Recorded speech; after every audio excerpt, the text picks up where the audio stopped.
வெண்முரசு. மாமலர் 23. வாசிப்பது சந்தீப். 23. இருள்மீட்சி. 12 நாட்கள் துயிலிலேயே இருந்தான் புரூரவஸ். மென்பட்டுச் சேக்கையில் கருக்குழவி என உடல் சுருட்டி, முட்டுகள் மேல் தலை வைத்து, இரு கைகளையும் மடித்து கழுத்தில் சேர்த்து படுத்திருந்தான். மருத்துவர்கள் அவனை நோக்கிய பின் மூச்சும் நெஞ்சும் சீரடைந்துள்ளது. உமிச்சாம்பலுக்குள் அனல் என உடலுக்குள் எங்கோ உயிர் தெரிகிறது என்றனர். நெஞ்சு பற்றி ஏங்கிய மூதரசரிடம் ஆயினும் நம்பிக்கை கொள்வதற்கு ஏதுமில்லை. இது இறுதி விழை ஒன்று எஞ்சியிருப்பதனால் மண் மீண்டு வந்த உயிரின் சில நாட்களாகவும் இருக்கலாம் என்றனர்.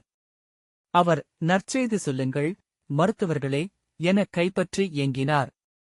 அவன் மீண்டு வருவான் என அவர்கள் சொல்லவில்லை. இதையும் அவர்களால் சொல்ல இயலாது என்றாள் அன்னை. சிதை சென்றவன் மீண்டு வருதல் நாட்டுக்கு நலம் பயக்குமா என்று நகர் மக்கள் ஐயுற்றனர். சென்றவன் வீழ்வது நற்குறியல்ல.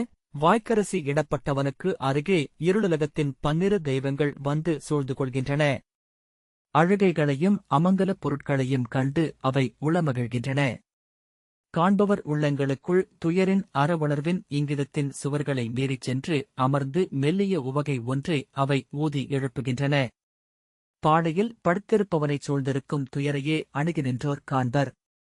அகன்று நிற்பவர்கள் அங்கே நின்றிருப்பவர்களின் உடலசைவுகளில் வெளிப்படும் நிறைவையும் நிம்மதியையும் காண முடியும். அவர்களின் நிழல்களை மட்டும் கூர்ந்து நோக்கிக் கொண்டிருந்தால் அங்கே எழுந்துள்ள இருட்தெய்வங்களின் அசைவை கண்கள் அறியும் என்றனர் குலப்பாடகர். இடுகாட்டுக்கு பாடை கொண்டு செல்கையில் நிழலுருக்களென தொடர்கின்றன அத்தெய்வங்கள். சிதையில் எரி எழுந்து தழலாடுகையில் சூழ்ந்து களியாட்டுக் கொள்கின்றன. அவ்வுடல் உருகி கருகி நெய்யென்றாகி எரியுண்டு விண்ணில் மறைகையில் உதறி எழும் உயிரை சரணறிந்து பற்றி இழுத்துக் கொண்டு தங்கள் உலகுக்கு செல்கின்றன. இறக்கும் எவ்வுயிரும் சென்றடைவது மண்ணுக்கு அடியில் வாழும் இருளுலகையே. ஒவ்வொரு கல்தரிப்புக்கும் நடுவே சிறுதுளி இருளென நிறைந்திருப்பது அவ்வுலகே. அங்கே அவை 16 நாட்கள் வாழ்கின்றன. அங்குள்ள துலாமேடை ஒன்றில் அவ்வுயிர்கள் நிறுத்தப்படுகின்றன. யமன் தலைமையில் 108 இருளுலக தேவர்கள் அவற்றை பிழையும் பழியும் உசாவி அவை மிகுந்திருப்பின் மேலும் அடியில் வாழும் இருளுலகுகளுக்கு தள்ளுகின்றனர். 16ஆம் நாள் ஊன்கொடை அதன் பொருட்டே. பழிகடக்கும் நிறைகளால் விடுவிக்கப்படும் நல்லுயிர்கள் எழுந்து விண்ணுக்கு அடியில் மண்ணுக்கு மேல் கொதிக்கும் அடுமனைக் கலத்திற்கு மேல் நீராவி என அருவருவாகி நின்றிருக்கும் மூச்சுலகிற்கு செல்கின்றன. அங்கே 41 நாட்கள் அவ்வுயிர்கள் வாழ்கின்றன. அவற்றை அங்கே விண்கனிந்து வந்தமையும் மூதாதையர் கூடியமர்ந்து உசாவுவார்கள். நன்றும் அன்றும் முறையும் வழுவும் சொல்லி கணக்கு தீர்க்கப்படும். நன்று மிகையே எனில் மூதாதையர் அவ்வுயிரை அள்ளி தங்கள் நெஞ்சோடணைத்து கொண்டு செல்வார்கள். 7 விண்ணுலகங்களையும் கடந்து நலம் நிறைந்தோர் சென்றடையும் புவர் லோகத்தை அவ்வுயிர் அடையும்.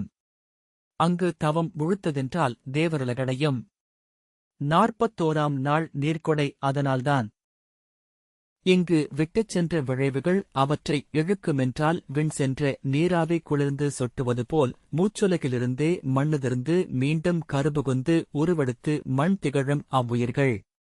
விழைவுகளின் சரளறுத்து வினைகளின் வலையறுத்து விண்புகுதல் எளிதென்று என்றனர் குலமூத்தார்.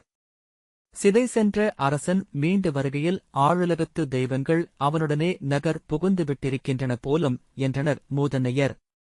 இன்று அவை அவர் அரண்மனை சேக்கையைச் சூழ்ந்து நின்றிருக்கும். சினந்தும் சீரியும் சுழன்றாடும். பின் இருட்டொளிகளென்றாகி அவர் நிழலில் குடியேறும். இவ்வாழ்வை உதறி மீண்டும் அவர் சிதை செல்லும் வரை அவை அவருடன் இருக்கும் என்றார் பூசகர். ஒவ்வொரு நாளுமென புரூரவஸ் தன் உடலிலிருந்து முளைத்து மீண்டு வந்தான். கருவறை விட்டு இறங்கிய கைமகவு என அவன் விழிகளில் நோக்கின்மை பாலாடை என படிந்திருந்தது. கைகளும் கால்களும் ஒத்திசை விழுந்திருந்தன. மெல்ல அவன் தசைகளில் துடிப்பு எழுந்தது. மட்கிய மரப்பட்டை போலிருந்த தோல் உரிந்து உயிர்த்தோல் எழுந்து வந்தது. உதிர்ந்த மயிர்கள் ஆலமரக்கிளையில் புதுத்தளிர் பொடித்தெழுவது போல முளைத்தன. கண்கள் ஆடை விலகி முகம் நோக்கத் தொடங்கின. நாவு துழாவி எழுந்து ஒலி சொல்லென திருத்தம் கொண்டது. நீர் சொட்டி அசையும் இலையென திடுக்கிட்டு திடுக்கிட்டு எழுந்தமைந்த நெஞ்சக்கூடு உலை துருத்தியென சீராக மூச்சு இழுத்து உமிழத் தொடங்கியது. புரூரவஸ் ஓநாய்க்குட்டியின் பெரும்பசி கொண்டவனானான்.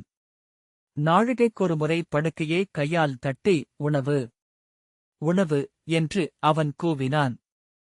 பாலில் கரைத்த தேனை முதலில் அவனுக்கு ஊட்டினர். பின்னர் ஒப்பிட்ட அன்னச்சாறு, நெய்ச்சேர்த்த இளங்கஞ்சி சில நாட்களிலேயே. ஒவ்வொரு நாளும் நெல்லிக்காய்ச்சாறு கலந்த பழக்கூழ் அளிக்கப்பட்டது. பின்னர் நெல்லிக்காய், தானிக்காய், கடுக்காய் கலந்த முக்காய் வடித்த மூலிகை மது 3 வேளை கொடுக்கப்பட்டது. வேம்பெண்ணெய் பூசி உலரச் செய்து உடல்மேல் கல்மஞ்சளும் சந்தனமும் பயறு பொடியும் உழப்பிய கலவை பூசப்பட்டு வெந்நீரில் முக்கிய மென்பஞ்சால் வேது செய்யப்பட்டு ஊற்றி எடுக்கப்பட்டது. உடல் பெருக்கி 41ஆம் நாள் படுக்கையில் எழுந்தமர்ந்தான். கூட்டுப்புழுவின் உடலென அவன் மேல் உலர்ந்த தோல் சுருள்கள் இருந்தன. விரிந்த தசைகளின் வெண்வரிகள் தோளிலும் புயங்களிலும் மழை நீர் வடிந்த மென்மணர் தடமென படிந்திருந்தன. அவன் எழுந்தமர்ந்து உணவுண்டு கொண்டிருந்த போது கைகூப்பியபடி உள்ளே வந்த அமைச்சர் உவகையுடன், இக்காட்சியைக் காண்பதற்கென்றே என் விழிகள் நோக்கு கொண்டன போலும். இந்நாள் இனி என்றும் குருநகரியின் விழவு நாள் என்றார். வாயில் வடிந்த கஞ்சியைத் துடைத்து சேடியின் கையை விலக்கி அவரை அயலவர் என நோக்கும் கூர்மையுடன் விழிநாட்டி, என் மணிமுடியை இப்போது சூடுவது யார் என்று கேட்டான் புரூரவஸ். குழப்பத்துடன், தங்கள் முதல் மைந்தர் ஆயுஸ் அரசே என்றார் அமைச்சர். நான் இறக்கவில்லை என்று அவன் வருந்துகிறானோ என்றான் அரசன். புரூரவசின் விழி அல்ல அது என்று அமைச்சர் உள்ளே திடுக்கிட்டார். என்னை சிதைக்கு கொண்டு செல்ல காத்திருந்தான் போலும் என்றான் புரூரவஸ். அமைச்சர், அரசே, இளவரசர் மணிமுடி சூடுவதில்லை. கோலேந்தி கொலுவீற்றிருப்பதுமில்லை. நெறி வழங்குகையில் மட்டுமே அரியணை அமர்கிறார். குல அவைகளில் மட்டுமே கோல் கைக்கொள்கிறார். அரசுமுறை செய்திகளில் மட்டுமே கணையாழியில் முத்திரை இடுகிறார் என்றார். தன் எல்லைகளை அவன் உணர்ந்திருப்பது நன்று என்றான் புரூரவஸ். மறுவாரமே எழுந்து நடக்கலானான். என் அணியாடைகள் வரட்டும் என்று ஆணையிட்டான். ஆடையும் அணியும் அவனுக்கு உடல் கொள்ளாதபடி சிறிதாகிவிட்டிருந்தன.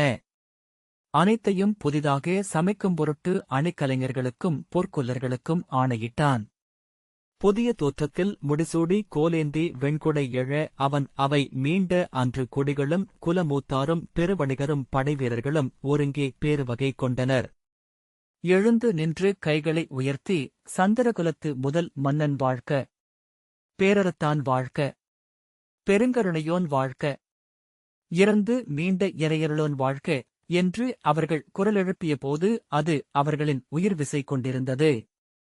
அவைக்குள் நுழைந்து அவ்வாழ்த்துக்களை தலைவணங்கி ஏற்று அரியணையில் அமர்ந்து உடலை எளிதாக்கிக் கொண்டதும் இயல்பாகவே அவன் நோக்கு திரும்பி அருகிலிருந்த ஆயுசை பார்த்தது. இரு புருவங்களும் சுருங்கி ஒன்றையொன்று தொட்டன. சற்று தலைசரித்து அருகே நின்றிருந்த அமைச்சரிடம், அவன் ஏன் இங்கிருக்கிறான் என்றான். அதுதான் முறைமை அரசே என்றார் அவர். அவன் அவை வீற்றிருக்க வேண்டியதில்லை என்றான் புரூரவஸ். அரசே, அது குடிவழக்கு என்றார் அமைச்சர்.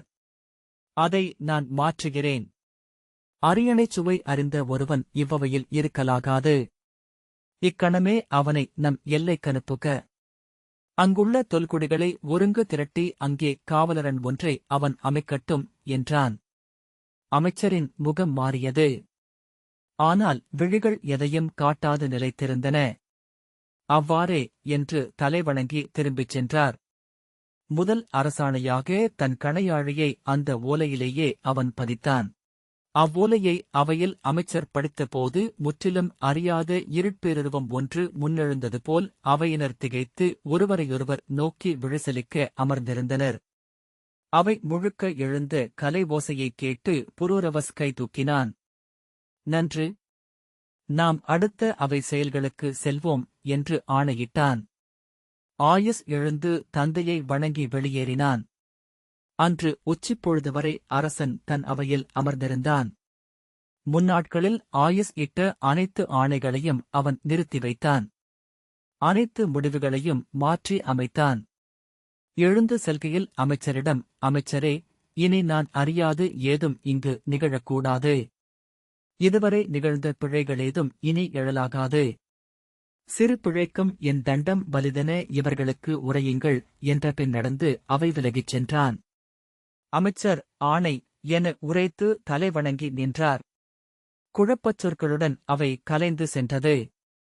ஆயுஸ் அருகே வந்து, நான் இன்றே கிளம்புகிறேன் அமைச்சரே என்றான். தந்தை சொல் மீறாதிருங்கள் இளவரசே, நலம் சூழும் என்றார் அமைச்சர். ஆம், அவரிடமிருந்து நான் கற்றதும் அதுவே என்றான் ஆயுஸ். எப்போதும் உச்சிப்பொழுதின் உணவிற்கு ஊன் மிக வேண்டுமென்று புரூரவஸ் ஆணையிட்டிருந்தான். உடல் புடைக்க உண்டபின் மதுவும் அருந்தி மஞ்சத்தில் படுப்பது அவன் வழக்கம். நோய் மீண்டபின் தன் துணைவியரை பார்க்க மறுத்து ஒவ்வொரு நாளும் இளமழகியொருத்தி தன் மஞ்சத்திற்கு வரவேண்டுமென்று ஆணையிட்டிருந்தான்.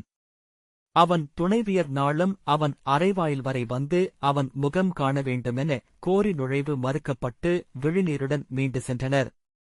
அவன் மைந்தருக்கும் நோக்கு விலக்கப்பட்டது. ஆனால் மூதரசர் மட்டும் அவனுடனேயே இருந்தார்.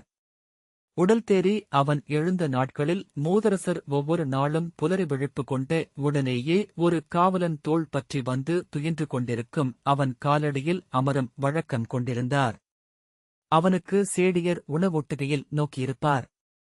அவன் சிறுமைந்தனைப் போல உதடு குவித்து உறிஞ்சி உண்ணும்போது மகிழ்வில் மலர்ந்து சுருக்கங்கள் இழுபட்டு விரிந்த முகத்துடன் பற்கள் அனைத்தும் தெரிய சிரித்தபடி, நல்லுணவு, நல்லுணவு, பிரம்மம் அதுவே, உயிர் அதுவே, எண்ணம் அதுவே, மூதாதையரின் வாழ்த்து என வருவதும் அதுவே என்பார். ஒவ்வொரு நாளும் மருத்துவர்களை சென்று கண்டு எத்தனை விரைவில் அவன் நலம் பெறுவான் மருத்துவர்களே என்று கேட்பார்.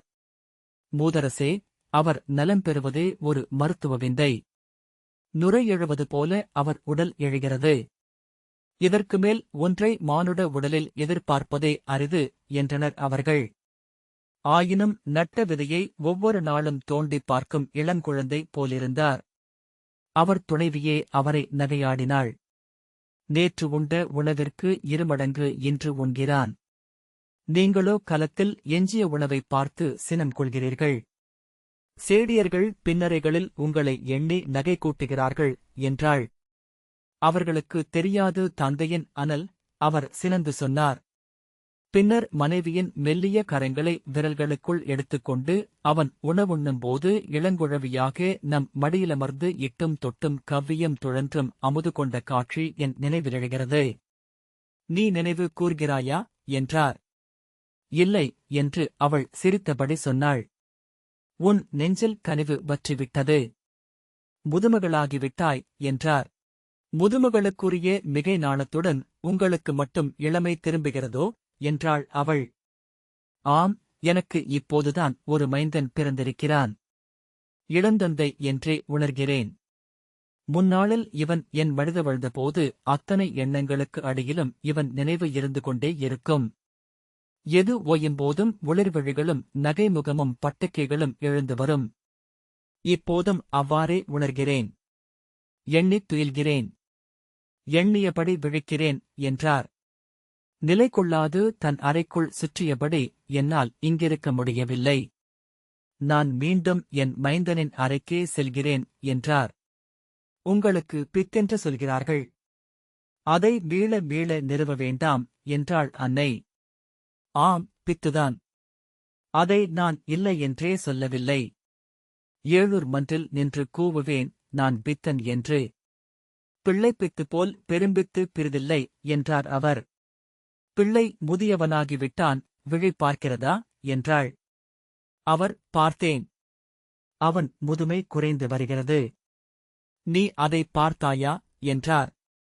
நோயுறும்போது அவன் தாடியிலும் குழலிலும் ஓரிரு நரைகள் இருந்தன. இன்றுள்ளதா அது? திகைத்து, ஆம், இல்லை என்றாள் அவள். முளைத்து வரும் முடி அனைத்தும் கரிய பட்டு போல் உள்ளன. நேற்று அவன் துயிலும்போது அவன் குழலை மெல்ல தடவிப் பார்த்தேன். கரடிக்குட்டியின் தோல் போல் தோன்றியது. அடி, அவன் இளமை மீள்கிறான். மேலும் குருதியோரி அவன் உடலின் சுருக்கங்கள் அனைத்தும் விலகும்போது இளமைந்தனாக இருப்பான் என்றார். அவள் முகம் மலர்ந்து ஆம் என்றாள். அவர் கண்களில் குறும்புடன் படை பயில்வான், நூல் தேர்வான், பின் பிறிதொரு பேரழகியை மணம் கொள்வான் என்றார். அவள் நோக்கில் எழுந்த கூர்முளுடன் ஆம், காட்டுக்குச் சென்று எவளென்றறியாத இருள் தெய்வம் ஒன்றை அழைத்து வருவான் என்றாள். வலிக்கும் நரம்பு முடிச்சொன்றில் தொட்டது போல் அவர் முகம் மாறியது. நன்று சூழவே உனக்குத் தெரியவில்லை மூடம் என்றார். தீது நிகழ்ந்தவளின் அச்சம் இது என்றாள். தீதென்ன நிகழ்ந்தது? சொல். இறுதியில் எஞ்சிய தீதுதான் என்ன? பொன்னுடல் கொண்ட 7 மைந்தர்களை பெற்றிருக்கிறான். ஆல் என அருகு என இக்குடி பெருகுவதற்கு அவர்களே உகந்தவர்கள். பிறிதேது என்றார். அவள் ஆம், ஆனால் என்றபின் நன்று, நானொன்றும் அறியேன் என்று சொல்லி மூச்செறிந்தாள். ஐயுறாதே அழகி, நன்றே நிகழ்கிறது. ஆம், ஒரு பெருந்துயர் வந்தது. கடலில் எழுந்த பேரலை அறைந்து நகர்கோட்டையை உடைத்துச் சென்றதும் முத்துக்கள் எஞ்சியிருப்பதைப் போல இதோ இளமைந்தர்கள் இருக்கிறார்கள் என்றபின் இங்கிருக்க முடியவில்லை. இங்கிருக்கையில் என் மைந்தன் எங்கோ நெடுந்தொலைவில் இருக்கிறான் என்றுணர்கிறேன். அங்கு சென்று அவனுடன் இருக்கிறேன் என்றார். அங்கு அவனை அவர்கள் குளிப்பாட்ட வேண்டும். அவன் சற்று துயில வேண்டும். ஆகவேதான் பேசி மன்றாடி உங்களை இங்கு அனுப்புகிறார்கள் என்றாள் மூதன்னை. நான் ஓசையின்றி அவ்வரையிலேயே இருக்கிறேன். ஓவியம் போல் இருப்பேன் என்றார். நீங்கள் அங்கிருந்தால் சேடியர் இயல்பாக இருக்க முடியாது. சற்று இங்கிருங்கள் என்று அவள் சொல்ல அவர் சோர்ந்து பீடத்தில் அமர்ந்தபின் ஏதேனும் ஒரு மாயம் வழியாக என் விழிகளை மட்டும் அவன் அறையில் ஒரு பீடத்தில் எடுத்து வைத்துவிட்டு வர முடியுமென்றால் அதன் பொருட்டு எதையும் கொடுப்பேன் என்றார். புரூரவஸ் உடல் மீண்டு வந்தபோது ஒவ்வொரு நாளும் அவரும் உடல் வளர்ந்தார். கேட்டு வாங்கி உண்ணலானார். படுத்தால் எழாது துயிலலானார். ஒவ்வொரு நாளும் முகம் தெளிந்து வந்தது. விழி ஒளி கொண்டார். குரல் நடுக்கம் கூட இல்லாமல் ஆயிற்று. எப்படி இருக்கிறீர்கள் தெரியுமா என்று கேட்டாள் அவர் துணைவி. மைந்தனின் அணிகள் அனைத்தையும் கொண்டு வரச் சொல்லி அவற்றில் நல்லனவற்றை தேர்ந்து கொண்டிருந்தார் அவர். திரும்பி எப்படி என்றார். ஓவியம் வரையும் பொருட்டு துணியை சட்டத்தில் இழுத்துக் கட்டியது போல என்றாள் அவள். அவர் நகைத்து ஆம், இன்னும் சில நாட்களில் ஒரு இளமங்கையை நானும் மணந்து கொள்ள முடியும் என்றார். பொய்ச்சனத்துடன் நன்று. தந்தையும் மைந்தனும் சேர்ந்து தேடுங்கள் என்றாள் முதியவள். புரூரவஸ் மீண்டு வரும் செய்தியை நகரில் உள்ளோர் முதலில் நம்பவில்லை. மீண்டும் மீண்டும் அச்செய்தி வந்தபோது அது அவர்களை அச்சுறுத்தியது. சூதர் சொன்னபடி அரசன் உடலில் அறியா தெய்வமொன்று குடியிருக்கக்கூடுமோ? இடுகாட்டில் அலைந்த இயக்கர்களோ கந்தர்வர்களோ உள்நுழைந்து எழுந்திருக்கக்கூடுமோ? ஆமாம், அதை முன்னரே சொன்னார்கள். பின் எவ்வாறு இவ்வண்ணம் எழுதல் இயலும் என்று முதிய பெண்கள் ஐயுற்றனர். அவர் விழிகள் மாறியிருக்கின்றன என்கிறார்கள். ஓநாயின் 2 கண்கள் அமைந்திருக்கின்றன என்று அரண்மனையில் பணி செய்யும் அணுக்கன் ஒருவன் சொன்னான் என்று அங்காடியில் ஒருவன் பேசினான். சற்று நேரத்திற்குள்ளேயே நகரெங்கும் அக்கூற்று